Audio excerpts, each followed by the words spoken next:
Global care foundation ने इस्लाम जिमखाना के सहयोग से टुगेदर लेट्स फ्री प्रिजनर्स शीर्षक से अपना वार्षिक कार्यक्रम इस्लाम जिमखाना में आयोजित किया। ये कार्यक्रम वंचित कैदियों की रिहाई, पुनर्वास और सामाजिक पुनर्समावेशन के पक्ष में जागरूकता बढ़ाने हेतु समर्पित था, जिसमें न्याय, गरिमा और करुणा के मूल्यों को सुदृढ़ करने पर विशेष बल दिया गया। पवित्र रमजान माह के समीप आने के अवसर पर फाउंडेशन ने ज़कात के उपयोग को एक प्रभावी माध्यम के रूप में भी रेखांकित किया, जिसके द्वारा निर्धन कैदियों की रिहाई संभव बनाई जा सकती है।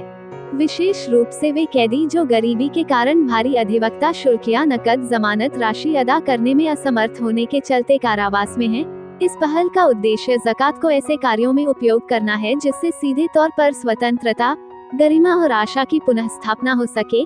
इस वार्षिक कार्यक्रम में प्रख्यात अधिवक्ता, सामुदायिक नेता, सामाजिक कार्यकर्ता तथा वे शुभचिंतक उपस्थित रहे जो आपराधिक न्याय सुधार और मानवीय हस्तक्षेप से जुड़े प्रयासों का निरंतर समर्थन करते आए हैं।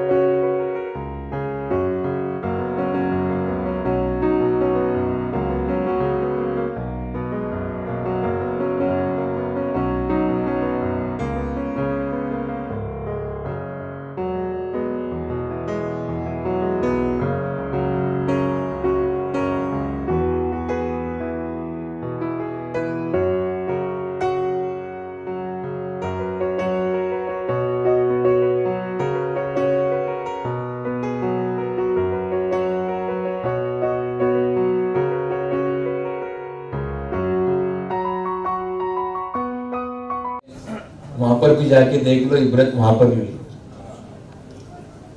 वहां पर जो कैदी है उनके घर वाले, उनमें अक्सरियत औरतों की, बच्चों के साथ, और वो 3 से 4 घंटा लाइन में धूप में खड़े रहते हैं और उसके बाद अंदर जाते हैं।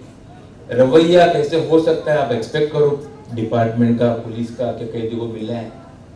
और वो बच्चे जब उनको तालाबों के पीछे देखते हैं, जालियों के पीछे देखते हैं, वो हाथ नहीं लगा सकते।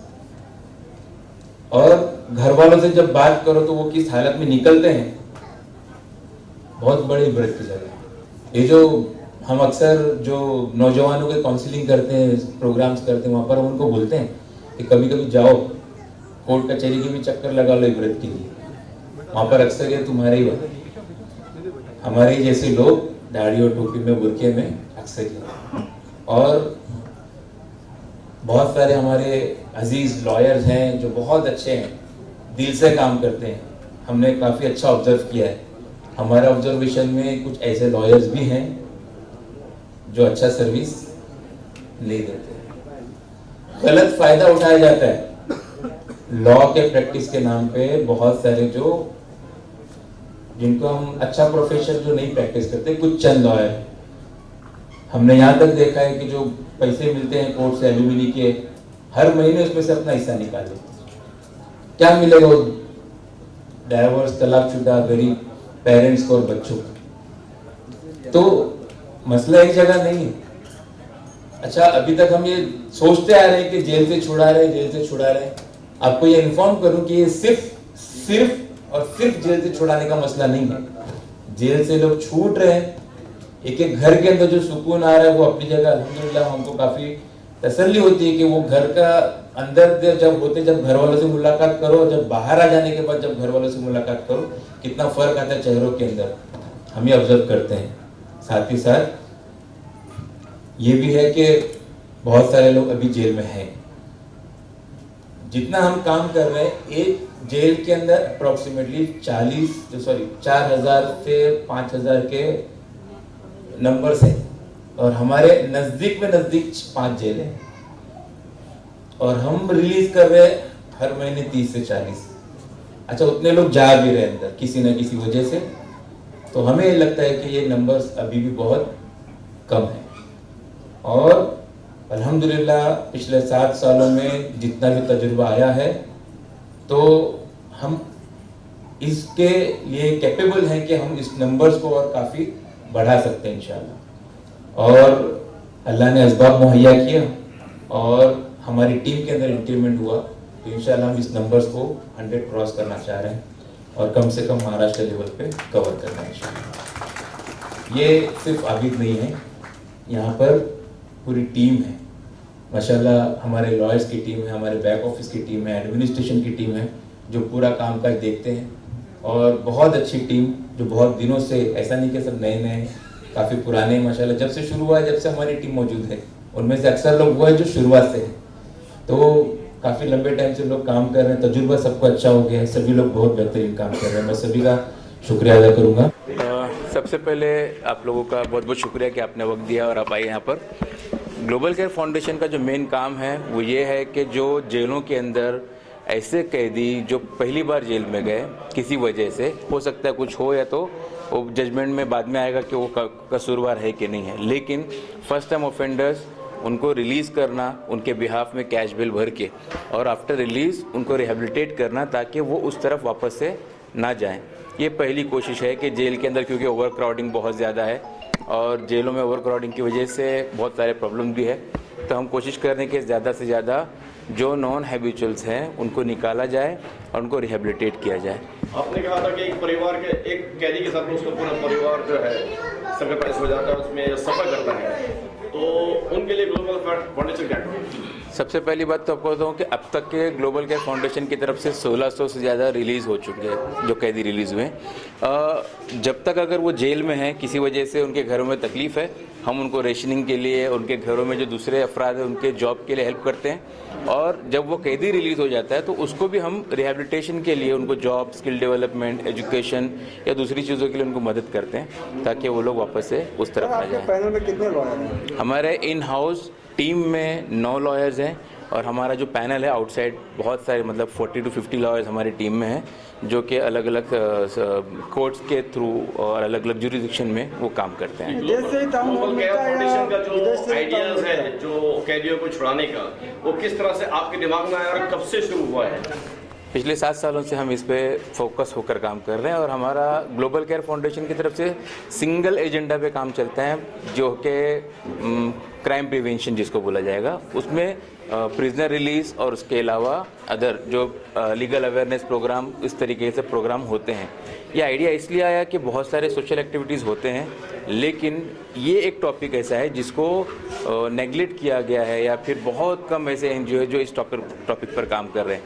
हम ये जानते हैं कि जेलों के अंदर काफ़ी लोग हैं, लेकिन उनके पुरसाने हाल कोई नहीं है, उनको सपोर्ट करने के लिए कोई नहीं है, तो हमने उस टॉपिक को चुना एज़ पर रिसर्च कि वहाँ पर कितनी ज़रूरत है, तो उसी बेस पर हम काम कर रहे हैं रिसर्च करने के बाद में। कुछ ऐसे केसेस जो होते हैं जो आपने की हाई कोर्ट से अलावा सुप्रीम कोर्ट तक भी जाते हैं? नहीं, बिल्कुल नहीं, वहाँ पर अटक के रह जाते हैं। नहीं, हमारा काम सिर्फ लोअर कोर्ट्स और सेशंस कोर्ट तक का है, जहाँ पर प्रोविज़न है कैश बेल हो जाए और वो लोग रिलीज़ हो जाए, क्योंकि हम ट्रायल नहीं चलाते और आगे के केसेस और हाई कोर्ट और सुप्रीम कोर्ट तक हम नहीं जाते। हमारा काम यहीं तक है, क्योंकि यहीं पर अभी हमारे पास काफ़ी केसेस हैं। सर 50 कैदियों को छुड़वाकर आपने शुरुआत की थी और आज 1600 साढ़े 16 तक आप लोगों के नंबर्स पहुंच चुके हैं। एमएलए अमीन पटेल सर ने भी आपके एनजीओ को अप्रिशिएट किया और कहा कि ये काम जो है दुगनी स्पीड से होना चाहिए और इसके नंबर 3500 5000 तक जाना चाहिए। उन्होंने रिहेबिलिटेशन सेंटर को लेकर उन्होंने ये भी कहा कि असेंबली में वो आवाज़ उठाएंगे। तो क्या लगता है कि आपके एनजीओ ने ये जो सोच दी है वो कहाँ तक जाएगी? देखो, हमारा काम, हमारी कोशिश हमारे अपने काम पर है। देखो कितने लोग हैं जो परेशान हैं, तो हमारी अच्छा ये 50 लोगों तक रिलीज़ नहीं था, हमने डे 1 से स्टार्ट किया, एक नंबर से। पहला प्रोग्राम जो हुआ था वो उस वक्त हुआ था जब हमारे पास 50 रिलीजेस हो गए थे, जो मैंने जिक्र किया, और अभी 1600 हो गए। अब अमीन पटेल साहब अल्हम्दुलिल्लाह बहुत एक्टिव है, और आगे जाकर अगर वो हाउस में आवाज़ उठाते हैं और एक्टिवली कुछ काम करते हैं तो बहुत अच्छी बात है। लेकिन हमारा फोकस जो है हमारे अपने काम में है। हम पॉलिसी, गवर्नमेंट पॉलिसी के अंदर हमारे अभी तक कोई भी इंटरफेरेंस नहीं है। शायद बम्बई या महाराष्ट्र में एक बहुत बड़ी संस्था है ये ग्लोबल केयर फाउंडेशन। हर महीना कम से कम 50-60 लोग छूटते हैं। किसी बच्चों को या किसी आदमी को छुड़ाने वाली बात नहीं है, बल्कि उनको जेल के बाहर आने के बाद उनको रिहेब करना, उनको सोसाइटी का हिस्सा बनाना, फिर उनको काम पे लगाना, उनको ट्रेन करना, उनको उनकी जो लाइफ डिस्टर्ब हो चुकी थी उसको फिर से रीएडजस्ट करना, ये बहुत बड़ा नेक काम है। और ख़ास करके मैं मुसलमान हूँ, हमारे यहाँ तो हदीस है इसके ताल्लुक से कि कैदी को छुड़ाना बहुत बड़ा नेक काम है। तो ये मैं समझता हूँ आबिद ग्लोबल केयर के जो आबिद हैं वो बहुत बड़ा काम करते हैं, और जिम खाना उनको बहुत सपोर्ट करता है। क्योंकि हमको ये काम मेरे बहुत दिल के करीब है। मैं पिछले 6 साल से सपोर्ट कर रहा हूँ और हम लोग चाहते हैं कि दिन पर ये और मजबूत हो, क्योंकि हमारे काफ़ी बच्चे आज भी बेकसूर जो जेलों में हैं, या जो ऐसे बच्चे हैं जिन्होंने पहली बार कोई छोटा मोटा गुनाह कर दिया है और जिनका गुनाह बहुत छोटा है और जिनको 5-10 हज़ार भरने के लिए वो जेल में काफ़ी लंबा टाइम रहना पड़ता है। तो ये संस्था एक बड़ा उनके लिए बड़ी समझे ना बहुत बड़ी चीज़ है कि उनको बच्चों को बाहर निकालती है। काफ़ी ऐसे केसेस हैं जहाँ औरतें जेलों में है, कोई छोटे मोटे झगड़े हो उसकी वजह से उनको बाहर निकालना, उनकी पूरी फैमिली को रीएडजस्ट करना, उनको वापस नई ज़िंदगी देना, सोसाइटी का हिस्सा बनाना एक बहुत बड़ा काम है। अभी मैंने कहा था कि इससे पहले कि मुस्लिम परिवार जो है सबसे ज़्यादा इसमें इन्वॉल्व होता है, क्या वजह है इसकी? देखिए, ये हम लोग पॉपुलेशन हमारा 14% है, लेकिन जेलों में लगभग मोर देन 50% हमारी कौम के लोग हैं। इसकी बहुत सारी वजह है। तो नाइंसाफ़ी है, एक जुल्म ज़्यादती हमारे ऊपर है, प्लस मतलब छोटे मोटे ऑफेंस के लिए हमारे बहुत सारे बच्चे या बहुत सारे हमारे लोग जेलों में हैं जो 5-10 हज़ार रुपये नहीं भर पाते, जिसकी वजह से वो जेल से छूट नहीं पाते। काफ़ी केस ऐसे हैं कि जो ऑफेंस की सज़ा है उससे ज़्यादा जेल काट चुके हैं वो लोग, उसके बाद भी जेलों के अंदर है। सर, क्या लगता नहीं आपको कि तालीम की कमी है? देखिए, तालीम की कमी तो हम लोग एक्सेप्ट करते हैं बार बार कि हमारी कौम में बहुत बड़ी कमी तालीम की, लेकिन अब अभी आहिस्ते आहिस्ते माहौल बदल रहा है। अब हमारे बच्चे काफ़ी हाईली क्वालिफाइड बच्चियाँ काफ़ी ज़्यादा पढ़ रही हैं, लेकिन इंशाल्लाह फ़र्क आएगा। लेकिन अगर तुम्हारे एक ऐसी गवर्नमेंट है या ऐसी पुलिस फोर्स है जो तुमसे नाइंसाफ़ी करती है या तुम पर गलत सलत केस लगाती है, अब जैसे आप देख लीजिए कि जो 12 बच्चे थे जेलों में 19 साल तक ट्रेन ब्लास्ट के अंदर, इनोसेंट थे। हाई कोर्ट ने कहा इनोसेंट, लेकिन 19 साल बाद कहा ना, जब तक तो उनकी लाइफ ख़राब हो गई, उनकी पूरी फैमिली तितर बितर हो गई। तो ये सब नाइंसाफ़ियाँ होती है हमारे ऊपर। तो आने वाले दिनों में क्या इसको और बढ़ाएंगे आगे महाराष्ट्र में? देखिए, बिल्कुल मजबूत करने का आज का फंक्शन इसी काम के लिए है कि इसको बहुत मजबूत किया जाए।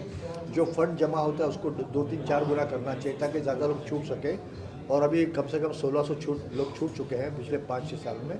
हम चाहते हैं कि नंबर डबल हो जाए। एक कैदी के पीछे पूरा परिवार उसका बर्बाद हो जाता है, उसके ऊपर आपका क्या कहना है? देखिए, एक घर का अगर ब्रेड अर्निंग मेंबर है या जो कमाता है, अगर वही जेल चला गया तो पूरी फैमिली बिखर जाती है। मैं तो यहाँ तक कह सकता हूँ कि उस घर की औरतें उनको मजबूरन गलत काम भी करने पड़ते हैं अपनी फैमिली को निभाने के लिए। ऐसे भी केसेस हमारे पास आए हैं। हम दुआ करते हैं अल्लाह ताला से, अल्लाह ताला हमको नेक तौफीक दे, ये नेक काम में हमारा साथ हो। क्या महाराष्ट्र असेंबली में इसकी आवाज़ क्यों नहीं उठाई जाती है? देखिए, अभी जो हमारे MLAs हैं असेंबली में, उन्होंने वादा किया कि हम लोग इसके ताल्लुक से बात करेंगे। और मैं चाहता हूँ क्योंकि इनको अभी की जो ग्लोबल केयर है उसको तो हमारे कोर्ट्स का भी सपोर्ट है, जजेस का भी सपोर्ट है, पुलिस का भी सपोर्ट है। तो इस तरह अगर गवर्नमेंट का भी सपोर्ट रहेगा तो ये काम अच्छी तरह हो सकेगा। त्या ग्लोबल केअर फाउंडेशनचं जे कार्य आहे ते समाजामध्ये फार क्वचित लोकच ते कार्य करत असतील, अशा पद्धतीचं कार्य। जेलमध्ये असलेली जी काही कैदी असतात ज्यांच्यावरती आरोप निश्चित होत नाही आणि त्यांना बेल होते आणि ती बेल झाल्यानंतर त्यांना त्या ठिकाणी सोडवण्यासाठी जी काही व्यवस्था असते ती व्यवस्था उपलब्ध नसते, त्यावेळेला ग्लोबल केअर फाउंडेशन त्यांना ती व्यवस्था उपलब्ध करून देते आणि त्यांना बाहेर सोडवण्याचं काम करते। एवढंच नाही तर आतमध्ये ग्लोबल केअर फाउंडेशन जेलमध्ये असलेल्या कैद्यांची काय अवस्था आहे, काय परिस्थिती आहे, तिथे कशा पद्धतीने ते राहतात, त्यांना कशा पद्धतीने ठेवलं जातं आणि त्या ठेवलेल्या परिस्थितीमध्ये त्यांच्यावरती काय मानसिक आणि शारीरिक त्रास होतो आणि त्या मानसिक शारीरिक त्रासामुळे असे किती कैदी असतात ज्यांच्यावरती आरोप निश्चित व्हायच्या आधीच ते दिवंगत होतात, मृत्यू पडतात। अशा विविध स्तरावरती या ठिकाणी वक्तृत्व केलं जाते, या ठिकाणची वस्तुस्थिती मांडली जाते। कायद्यात असलेल्या ज्या काही त्रुटी आहेत त्या त्रुटी कशा लवकरात लवकर दूर केल्या पाहिजेत, ज्याच्यामध्ये जे निष्पाप आहेत ज्यांच्यावरती कायद्याच्या कचडीतल्या काही चुकीच्या कलमांमुळे त्यांना तुरुंगात डांबलं जातं आणि त्याच्याप्रती तो गुन्हा सिद्ध होईपर्यंत त्यांच्यावर कसा अन्याय झालेला असतो। आणि काही वेळेला तर असं होतं की एखाद्याला तिथे डांबलं जातं आणि त्याच्यावरती नंतर मग FIR पण दर्ज होतं, परत तेवढा कालावधी त्याचा जेलमध्ये जातो आणि त्या जेलमध्ये गेल्यानंतर त्या व्यक्तीला काही यातना होतात की माझ्यावरती कुठला आरोपच सिद्ध झाला नाही, माझ्यावरती कुठला गुन्हा सिद्ध झाला नाही, एवढे दिवस मी आतमध्ये का राहिलो, कोणत्या तो मानसिक शारीरिक त्या व्यक्तीला होतो, त्याच्या घरातल्यांना होतो, त्या कुटुंबापासून तो लांब राहतो। या सगळ्या बाबतीतले जे वक्तव्य केलं जातं ही वस्तुस्थिती आहे. या वस्तुस्थितीला कुठेतरी सरकारने याला म्हणजे वाचा फोडली पाहिजे आणि याच्यातून मार्ग काढला. आपण सरकारचा विषय काढला आणि सरकारने मार्ग काढायला पाहिजे. कारण की आपण आमदार आहात आणि आता काही दिवसानंतर असेंब्ली सुरू होणार आहे, सेशन लागणार आहे, त्यामध्ये आपण ह्या सगळ्या मुद्दे घेऊन उचलणार आहात. निश्चितपणे या विषयावरती जेव्हा चर्चेचा विषय येईल त्यावेळेला याच्यामध्ये सहभाग होऊन आपण त्या ठिकाणी वाचा फोडण्याचं काम करू. Thank you. बिस्मिल्लाहिर्रहमानिर्रहीम. देखिए, शरीयत में फ़क्कु रक़बा यानी कैदियों को छुड़ाने की बहुत फजीलत आई है. बेशुमार इस सिलसिले में अहादीस कुरान करीम की आयत है. रमज़ानुल मुबारक का मौका है. ज़कात के मसारिफ में एक मसरफ़ है कैदियों को छुड़ाना. यकीनन उस दौर में वो कैदी जो ग़ुलाम और बांदी हुआ करते थे, लेकिन इस वक्त उलमाए किराम इस सिलसिले में वाज़ेह तफसीलात और वाज़ेह तालीमात दे रहे हैं कि वो भी कैदी जो किसी मासूमियत में, किसी गलती में या बिल्कुल किसी शक व शुबे की वजह से वो कैद कर लिए गए और बाद में उनके लिए वहाँ से निकलने के रास्ते नहीं हैं, तो ग्लोबल केयर फाउंडेशन ये इस सिलसिले में बहुत अच्छा काम कर रहा है. लिहाजा मुसलमानों को जो अपनी ज़ाती मनफ़ात के लिए, जो अपनी ख्वाहिशात के लिए लाखों करोड़ों रुपए खर्च करते हैं, इस तरफ तवज्जो देनी चाहिए. हत्ता कि फ़रीज़ा ज़कात का उसमें भी एक मद इस सिलसिले की हो सकती है. और उसके अलावा भी अल्लाह ने बहुत नवाजा है. अहले दिल मौजूद हैं जिनको अल्लाह ने माल दिया है, उनके लिए एक बहुत बड़ा मसरफ़ है कि कैदियों को छुड़ाने के सिलसिले की फ़िक्र करें. सर, इस तरह अभी रमज़ान में उम्रा की लाइन लग जाती है, उन लोगों को क्या कहना चाहेंगे आप? देखिए, उम्रा भी बहुत बड़ी इबादत है. उस इबादत की तनकीस करके किसी और इबादत की तरफ तवज्जो दिलाना तो माना नहीं है, लेकिन यकीनन एक दर्द पैदा करना चाहिए. ख्वाहिशात के लिए, ख्वाहिशात के पीछे जब इंसान अपने पैसे को लगाता है तो करोड़ रुपए के बावजूद भी वो अपनी तसल्ली नहीं कर पाता. दर्द होना चाहिए, फ़िक्र होना चाहिए. ज़रूरत है कि कभी उस गरीब के घर में भी चले जाएं, कभी उस कैदी के घर के हालात का भी जायज़ा लें, तो अंदाज़ा होगा कि क्या सूरत हाल है और ज़रूरत है कि इस तरफ तवज्जो दी जाए. जैसे मुफ्ती साहब, आप सल्लल्लाहु अलैहि वसल्लम की एक हदीस है कि एक कैदी को छुड़ाना बहुत बड़ा सवाल है. जी, किस तरीके से देखते हैं कि देखिए एक हदीस भी है, लेकिन इस तरीके के जो काम है वो नहीं हो पा रहे माशरे के अंदर, क्या कहना चाहेंगे माशरे? बिल्कुल, मैंने कहा इस पर कि कैदी को छुड़ाने में कुरान करीम की आयत है फ़क्कु रक़बा, और कई मकामात पर है. हदीस भी है, बहुत बड़ी फजीलत इसकी आई है. और जाहिर है कि 15, 20, 25, 50 हज़ार में अगर ये सआदत और ये बरकत और ये बहुत बड़ी जो है बशारत हमें मिल जाए तो इससे बड़ी क्या बात हो सकती है. नहीं करूँ सर, आज ये जो कार्यक्रम का आयोजन हुआ है और तमाम लोग इसमें आए हैं, वकील भी आए हैं, उलमा इकराम भी आए हैं, बिजनेसमैन भी आए हैं, पॉलिटिशियन भी आए हैं, तो उसको किस नवैये से आप देख रहे हैं? हम एक नवैये से देख रहे हैं कि तुम मेहरबान होगे इस सरजमी पे, खुदा मेहरबान होगा अरसे बरी पे. सवाल गर्दन के छुड़ाने का है, और गर्दन ही नहीं, वो आदतों को भी छुड़ाने का है कि जो गर्दन को फंसने न दे. दोनों चीजें हैं. सवाल ये है, कैदी को छुड़ाना उतनी बड़ी बात नहीं है. बेगुनाह कैदी को छुड़ाना, जिनका ट्रायल नहीं हो रहा है, जिनका कुछ नहीं हो रहा है, जिसको किसी झूठे इल्जाम में फंसा दिया गया है. देखिए, बेकसूर की मदद करना जी उस तरह है जिस तरह मजलूम की मदद करना, और मजलूम के मदद करने को इबादत का दर्जा दिया गया है. और इसलिए जो आप कह रहे हैं, ये तो हर इंसान के दिल में होना चाहिए कि हम किसी मजलूम को जेल नहीं जाने देंगे. हम इनको रोकने का काम करेंगे. अगर पब्लिक इकट्ठा हो जाए तो 3 सिपाही कुछ बिगाड़ नहीं सकते, लेकिन हम डरते हैं कि कहीं हम फंस जाएंगे. इसको छुड़ाने जाएंगे, इसको छोड़ के हमको फंसा देगा. नहीं भी फंसाएगा, साला थाने में बिठा देगा, तो भी कुछ न कुछ हमको गंवा देना पड़ेगा. हम अपने को बचाने के लिए दूसरे के बेगुनाह फंसाने वाले का साथ देने से कतराते हैं. तो आपको जानते हैं, इस पर भी अल्लामा इकबाल ने कहा था कि जुल्म करने वाले से बड़ा जालिम वह जो जुल्म को देखे और खामोश रहे. तो आज जुल्म से टकराना जरूरी है. और मैं ये जानता हूँ कि जहाँ खौफ खुदा पैदा होती है और जो आदमी आखिरत पे भरोसा रखता है, वो कभी जुल्म को न तो सहता है, न जुल्म को करता है, और न जालिम के साथ रहता है, बल्कि मजलूम के मदद के लिए हमेशा आगे रहता है. इस्लाम में कहा है कि एक कैदी को छुड़ाना काफ़ी ज़्यादा सवाब का काम है. किस तरीके से देखते हैं ग्लोबल के काम में? मैं इसको समाज के पर्सपेक्टिव में देखता हूँ। समाज में हैव और हैव नोट के दरमियान जो दूरी है वो बहुत ज़्यादा है, और किसी भी सिविलाइज सोसाइटी के लिए ये नामुनासिब चीज़ है कि कुछ लोग समाज में ऐसे हों जो बेइंतहा अमीर हों, और कुछ लोग ऐसे हों जो अपनी आज़ादी के लिए, अपनी रिहाई के लिए अपना बेल बॉन्ड का पैसा भी नहीं भर सकें। बेशक पैसे कमाइए, बेशक आगे जाइए, बेशक प्रोग्रेस कीजिए ज़िंदगी में, बहुत अच्छी बात है, बहुत खुशी की बात है, लेकिन एक नज़र उन पर भी जो आपकी तरफ फॉर्चुनेट नहीं है, खुशकिस्मत नहीं है, उनका क्या है। तो एक तो बड़ी बात ये है। दूसरी बड़ी बात है कि हिंदुस्तान बहुत बड़ा मुल्क है। यहाँ किस खित्ते से कौन सा आदमी किस इलाके में किस ज़रूरत के तहत जाएगा, कहाँ नहीं जा सकता है। कुछ ऊंच नीच हो गई, कुछ गलती हो गई, कुछ और चीज़ हो गई, वहाँ पे वो आदमी अरेस्ट हो जाता है। जब हम अपने घर में, अपने इलाके में रहते हैं, लोगों को जानते हैं, लोग हमको जानते हैं, अपनी मदद के लिए आ भी सकते हैं, लेकिन अपने वतन से, अपने घर से 1000 किलोमीटर दूर आप कहीं पे हैं तो आपकी मदद के लिए कौन आएगा।